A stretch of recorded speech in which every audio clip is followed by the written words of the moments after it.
Good morning student. आज BSc third year के अंतर्गत फर्स्ट पेपर जो कि हमारा रिलेटिविटी का है, उसके अंतर्गत 9वां लेक्चर है। इससे पहले 8 लेक्चर बता चुका हूँ। इसी में हमारा जो हमारा रिलेशन है, जो संबंध है, उसका नाम आइंस्टीन्स मास एनर्जी रिलेशन, यानी आइंस्टीन का जो है ऊर्जा कार्य संबंध, ऊर्जा और कार्य में संबंध क्या है। ये बहुत पॉपुलर रिलेशन है जिसका उपयोग आइंस्टीन ने किया था। इसको कहते हैं E बराबर mc²। इसे क्या करना है, हमें प्रूव करना है। किसकी सहायता से? रिलेटिविटी की सहायता से। रिलेटिविटी की सहायता से हम यहाँ पर आइंस्टीन के नियम को सिद्ध करेंगे। ठीक है, इसी में स्टार्ट करते हैं। हमारी हेडिंग है Einstein's mass energy equivalence mass energy relation, Einstein का द्रव्यमान ऊर्जा संबंध। ठीक है, आइंस्टीन के विशिष्ट आपेक्षिकता सिद्धांत के अनुसार किसी पिंड के द्रव्यमान पिंड के प्रेक्षक के सापेक्ष वेग v से परिवर्तित होता है। हमने पिछले लेक्चर में बताया था, एक रिलेशन था पॉपुलर, m बराबर m0/(1-v²/c²). ये सबसे पॉपुलर रिलेशन था। और इसमें यह भी बताया था कि यहाँ पर m0 क्या है, उस कण का रेस्ट मास है। जो क्लासिकल थ्योरी थी, क्लासिकल थ्योरी में क्या होता है, द्रव्यमान जो होता है वो वेग पर निर्भर नहीं करता है और ना ही कोई रेस्ट मास होता है। लेकिन रिलेटिविटी के अंतर्गत, स्पेशल थ्योरी ऑफ रिलेटिविटी के अंतर्गत जो कण का द्रव्यमान होता है वो वेग पर निर्भर करता है, ये बताया गया। इसी को आधार लेकर क्या करेंगे, E बराबर mc² को सिद्ध करेंगे, प्रूव करेंगे। तो यहाँ पर क्या है, m बराबर m0/(1-v²/c²), इसको समीकरण नंबर 1 दे दिए। अब न्यूटन के दूसरे नियम से देखिए, न्यूटन के दूसरा नियम जो है वो सीधा सा नियम है, संवेग परिवर्तन की दर लगाए गए बल के बराबर होती है। और रिलेशन था F बराबर dp/dt। इसका क्या किया, रिलेटिविटी के अंतर्गत इसका उपयोग किया गया है। d/dt, p का मान होता है mb, क्योंकि हमारा क्या है, p हमारा जो है वो लीनियर मोमेंटम है, रेखीय संवेग। p बराबर mb हमने यहाँ पर रख दिया। यहाँ पर जो m है वो कैसा है, वो वेरिएबल है। जबकि हम लोगों ने पहले मैकेनिक्स में पढ़ा है कि m हमारा कैसा होता है, स्थिर मान होता है।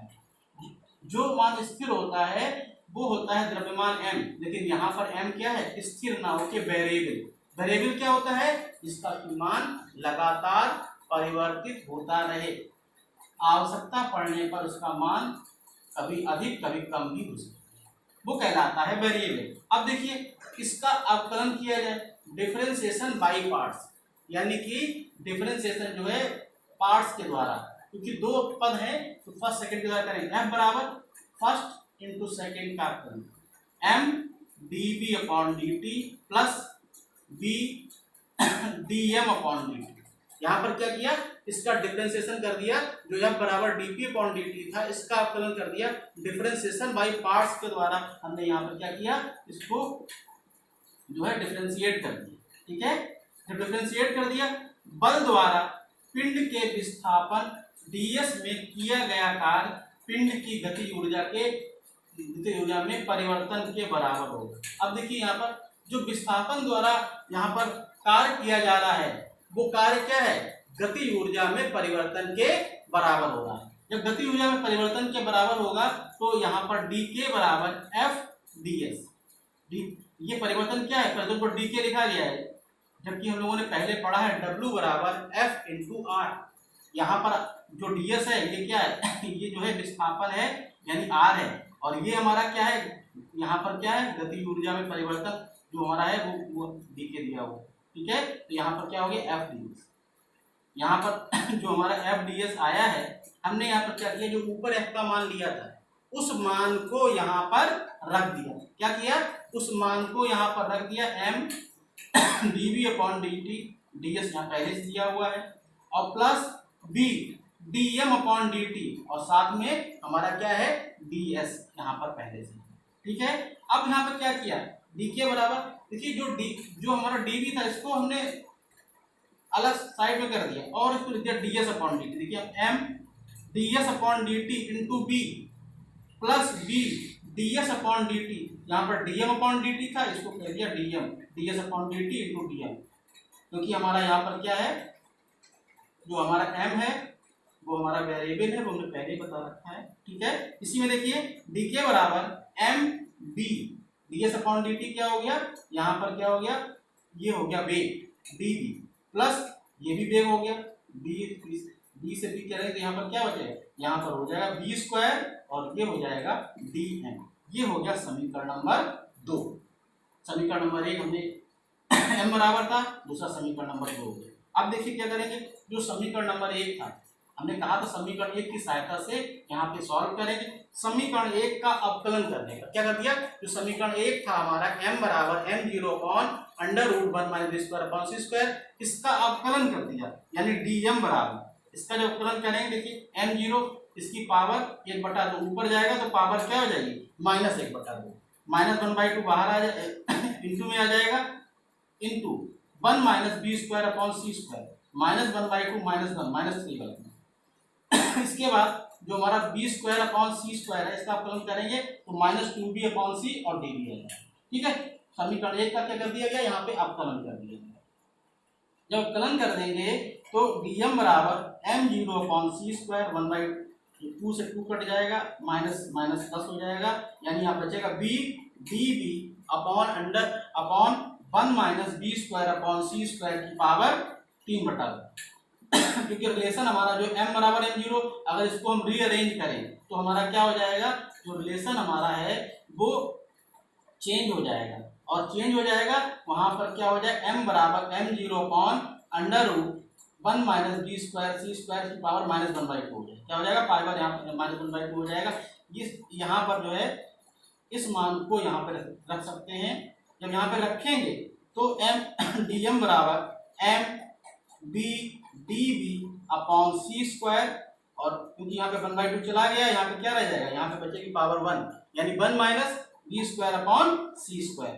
यहाँ पर क्या हो गया एम बी डी बी, यहाँ पे जब इसको सॉल्व करेंगे तो क्या करेंगे, एलसीएम लेंगे, सी स्क्वायर कैंसिल हो जाएगा, बचेगा c square minus b square m b d b. फिर हमने क्या इसको क्रॉस मल्टीप्लाई कर दिया। जब क्रॉस मल्टीप्लाई करेंगे तो एम बी डी बी बराबर क्या हो गया, c square minus b square D m, यानी क्या हो गया, एम बी डी बी बराबर c square minus b square into d m हो गया। ठीक है, हमने यहाँ पर क्या किया, एम बी डी बी का मान निकाल लिया। समीकरण 2 में देखिए एम बी डी बी दिया हुआ है, इस मान को उठाकर समीकरण 2 में रखने पर देखिए यहाँ पर एम बी डी बी का मान समीकरण 2 में रखने पर जब 2 में रखेंगे तो डी के बराबर क्या हो जाएगा, c square minus b square D m plus b square D m. B square पहले से दिया हुआ था, हमने इसको रख दिया। यहाँ पर देखिए जब इसको रखेंगे तो हमारा क्या हो जाएगा, हमारा जो मान है इसमें देखिए जो हमारा बी स्क्वायर डी एम है ये कट जाएगा, बचेगा क्या, सी स्क्वायर डी एम, यानी कि डी के बराबर हो गया सी स्क्वायर डी एम। यहाँ पर क्या हुआ, यहाँ पर गति ऊर्जा में परिवर्तन जो हो रहा था वो क्या था वो जो है वो सी स्क्वायर डी एम के बराबर हो रहा है। ठीक है, अब देखिए क्योंकि हमारा उद्देश्य क्या है, ई बराबर एम सी स्क्वायर निकालना, तो यहाँ पर जो है जो भी ऊर्जा आ रही है वो कैसी ऊर्जा है, वो गतिज ऊर्जा है। माना कि विरामावस्था में कण का द्रव्यमान m0 तथा वेग v तक त्वरित होने पर m है। देखिए यहाँ पर क्या माना गया कि विरामावस्था में जब द्रव्यमान है, वो द्रव्यमान क्या कण का, वो m0। m0 क्या होता है, किसी भी कण का रेस्ट मास, जब कण विरामावस्था में है, अपने स्थान पर रुका हुआ है, v वेग से त्वरित कर देंगे तो उसका द्रव्यमान क्या हो जाएगा, उसका द्रव्यमान जो है वो m हो जाएगा।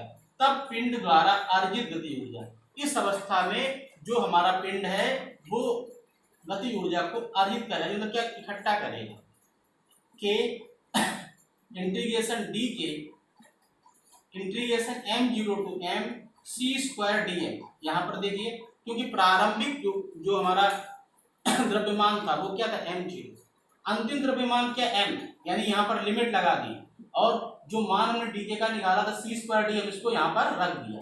जब इसका हम उपयोग करेंगे तो हमारा क्या आ जाएगा, जो मान है वो आएगा c² m माइनस m0। ठीक है, तो यहाँ पर c² m माइनस m0 ये हमारा क्या हो जाएगा, समीकरण नंबर 3। ये हमारा क्या गति ऊर्जा में परिवर्तन था, हमने यहाँ पर गति ऊर्जा की गणना कर ली। ठीक है, अब करना क्या है, हमको यहाँ पर निकालना है इसकी पोटेंशियल एनर्जी का मान, क्योंकि दोनों ऊर्जाओं को जोड़ देंगे तो कुल ऊर्जा का मान प्राप्त हो जाएगा। यह माना जा सकता है कि जब पिंड विरामावस्था में होता है तब भी उसमें m0 c² ऊर्जा होती है। यहाँ पर क्या ये मान सकते हैं कि जब कण विरामावस्था में होगा तो उसमें ऊर्जा m0 c² होती है।